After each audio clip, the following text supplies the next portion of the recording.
Welcome, alumni and friends, to our virtual reunion weekend CE course.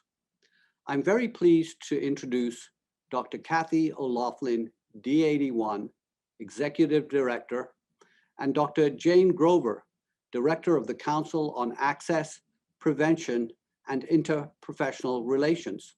Both are from the American Dental Association. Our guests will give a compelling three-part lecture. First, dentistry's response to COVID-19. Second is the future of dentistry post-pandemic.